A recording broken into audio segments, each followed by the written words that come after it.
In a move that has sent shockwaves through the global e-commerce industry and rattled millions of American shoppers, President Donald Trump has executed a surprise crackdown on a long-standing trade loophole, instantly inflating prices for popular ultra-low-cost platforms Shein and Temu.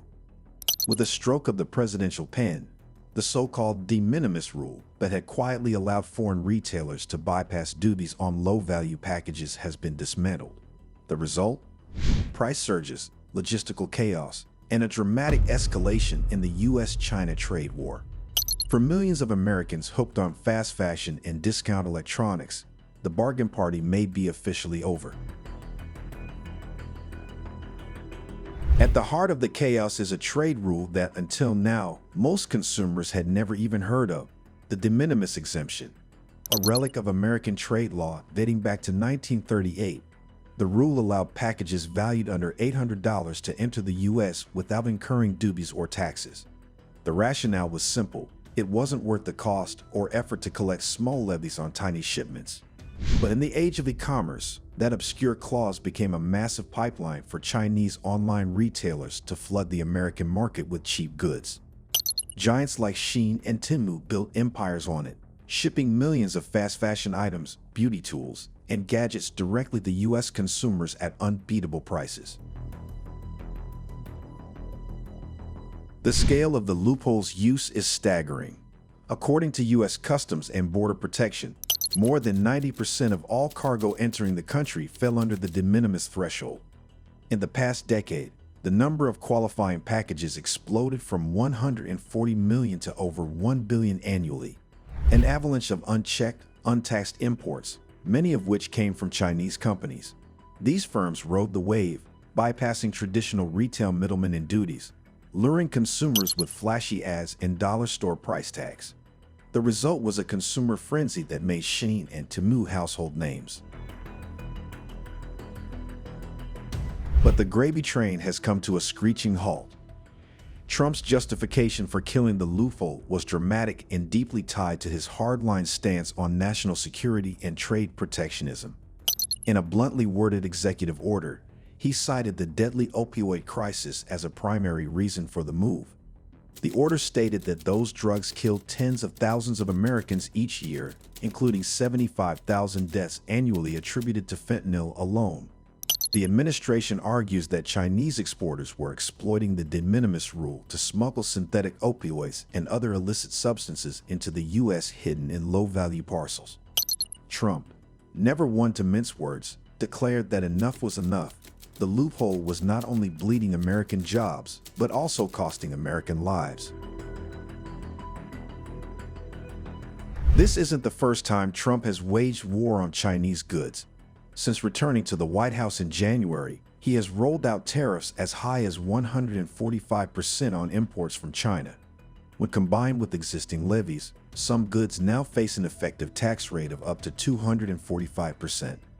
The closure of the de minimis exemption is just the latest, and perhaps most personal, attack in his broader economic crusade to put America first by forcing American consumers and companies to buy American. But what does this mean for the average online shopper? The answer is simple and sobering. Prices are going up, and fast. Starting May 2, items shipped from mainland China and Hong Kong valued under $800 are no longer exempt. Instead, they face either a staggering 120% import tax or a flat surcharge of at least $100, with plans to raise it to $200 by June. Before the rule change even took effect, both Shein and Temu quietly raised their U.S. prices, citing recent changes in global trade rules and tariffs. Analysts expect even steeper hikes in the weeks ahead. The American Action Forum estimates that eliminating the de minimis exemption could saddle consumers with an additional $8 billion to $30 billion in annual costs. Those costs will be passed directly on to shoppers, many of whom turned to Shein and Temu in the first place because they couldn't afford pricier alternatives. In other words, the very people most reliant on bargain e-commerce are the ones getting hit the hardest. Perspectives on this move couldn't be more polarized. From Trump's vantage point, it's a masterstroke, a tough on China, tough on drugs policy that doubles as economic protectionism. For him, it's not just about curbing illegal narcotics. It's about defending the American manufacturing base and leveling the playing field for U.S. retailers who've struggled to compete with rock-bottom prices from abroad. From the perspective of Shein and Temu, however, the new rules are a seismic threat. Their business models depend heavily on high-volume, low-cost shipping. While they have not issued formal statements since the latest order, both companies previously warned that rising tariffs were pushing up operational costs and that price adjustments were unavoidable. Behind the scenes, their logistics and compliance departments are likely in overdrive, trying to reconfigure supply chains and avoid a collapse in their U.S. market share. Then there's the American consumer, caught squarely in the crossfire. While some may support the idea of protecting domestic jobs and curbing illegal drug imports, many more are likely to feel the sting in their wallets. The backlash is already brewing on social media, where angry shoppers are venting over rising prices and slower deliveries. If Trump hoped to win hearts and minds with this policy, he may have to reckon with an increasingly frustrated and vocal base of everyday consumers. Not everyone is convinced the crackdown will yield its intended results. Critics point out that most fentanyl actually enters the U.S. via the southern border, not through e-commerce shipments. Trade associations like the National Foreign Trade Council have warned that ending the de minimis exemption could overwhelm customs officers, diverting resources away from actual border enforcement and forcing the government to spend millions on new staffing and training. Still, the decision appears irreversible and part of a larger global trend.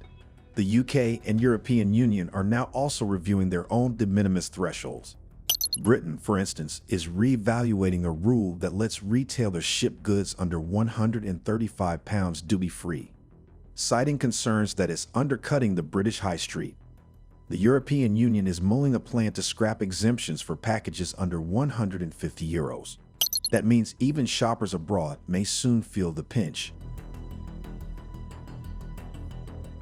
In the end, Trump's bold move has cracked open a Pandora's box. It is a gamble, one that could protect American industries and stifle drug smuggling, or one that could alienate a generation of online shoppers and ignite new trade tensions with China. The stakes are enormous, and the consequences far from clear. What is clear, however, is that the days of $2 phone cases and $5 dresses arriving at your door in a week may be over. As consumers brace for a new era of e-commerce, one thing is certain: the cost of globalization is finally coming due.